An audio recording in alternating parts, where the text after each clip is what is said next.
אז שלום לכולם, אני ממש שמחה שהצטרפתם אלינו לפודקאסט קפיטליזם קשוב.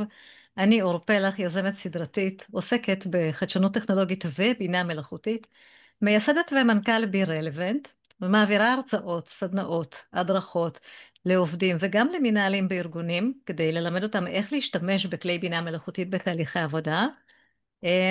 ויש לי גם מיזם, בטח שמעתם עליו, 10 דקות של למידה, שבכל יום ראשון ב8 בערב אני מלמדת אנשים במפגשי זום קצרים עד 10 דקות איך להשתמש בכלי AI. אז זה קצת עליי, והיום איתי אורחת סופר מיוחדת, ז'נט אוהבי טייכמן, היא מנחת סדנאות ויועצת למנהיגות במציאות דינמית. היא גם מתמחה בכל הנושא של הקניית מיומנויות העתיד. היי ג'נט, מה שלומך? היי, שלומי טוב, אני ממש שמחה להיות פה, מתרגשת. אה, זה יום מיוחד כזה גם להיות פה, זה יום שאנחנו מדברים על ייעוד ועל משמעות, זה יום מאוד סמלי, שבו אנחנו רוצים לייצר איזושהי משמעות ולראות את בניין הארץ שלנו, את לגמרי, חזרת החטופים, אי אפשר שלא לחשוב על הדבר הזה ביום הזה, בשעה הזאת.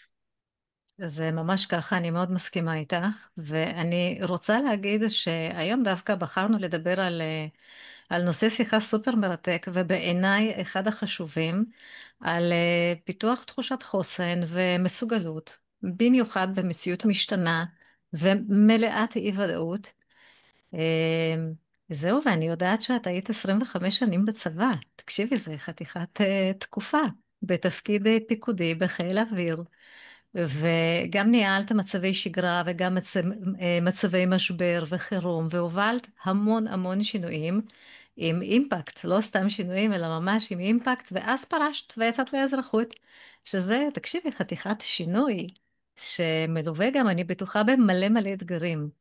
והמעבר הזה מהמסגרת הצבאית של 25 שנה, כמו שאמרתי, הוא באמת מאתגר, ומה לקחת באמת מהשירות שלך ולעולם דווקא אזרחי, ואיך זה עיצב את הדרך שבה את מפתחת את המנהיגות ועוזרת לאנשים להיות מנהיגים טובים יותר.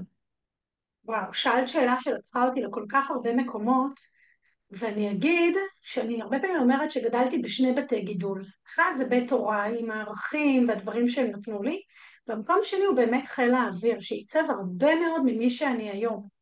אמ,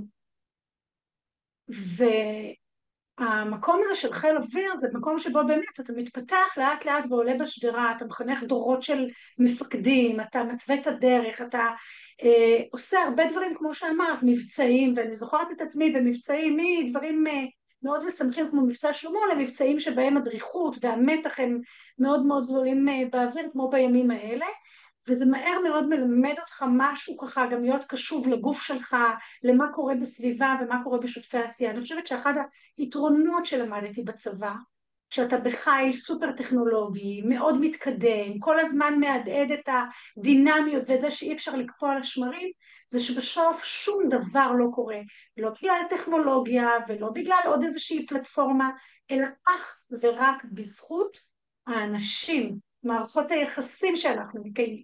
ואני חושבת שמה שזה הכי לימד אותי זה קודם כל לראות את האדם שמולי ולבחון איך אני ניגשת למציאות, לא משנה כמה המציאות תתהפך עלינו, מה יקרה, יהיו אמצעים, לא יהיו אמצעים, היכולת הזו ללמוד מכל דבר, להתקדם וגם לזכור מה עשינו טוב ולשעתק אותו הלאה, שזה חלק ממרכיבי החוסן.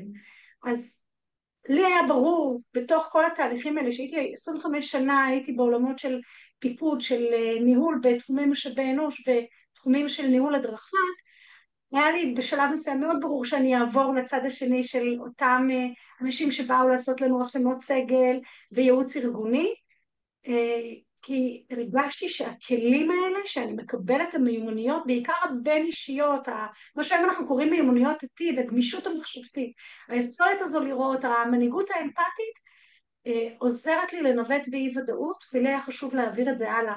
לנווט לא מתוך איזושהי שליטה חיצונית, אלא דווקא מתוך מקום של שליטה פנימית, של יציבות פנימית, שברור לך מה, מה הערכים שמובילים אותך, מהו אותו ייעוד, מהי אותה משמעות, שזה משהו שמאוד מאוד נוכח כשאתה בשירות צבאי שהוא משמעותי. אתה יודע את הלשם מה שלך. וכל השאר מתחבר לזה. אז תראה, את גם אמרת שגם הדרכת והעברת ככה הדרכות, ואני מניחה גם, את גם אמרת שפיקדת והכל, אז היו לך באמת הרבה מאוד תחומי אחריות. עכשיו, כשיצאת לעצמאות ואת היום מלמדת מנהלים להיות מנהיגים באמת, אז את יודעת, כשאני מסתכלת, יש היום הרבה מאוד יועצות ארגוניות שהן מתמקדות לדוגמה איך להיות מנהלים טובים יותר, איך לנהל בשוטף ביומיום, את יודעת, אבל את דווקא הלכת לכיוון קצת שונה. הלכת דווקא לכיוון של ההתמודדות עם המשברים, כאילו ניהול הוא ניהול מנהיגותי, אבל בתקופות הכי מאתגרות של החיים שלך.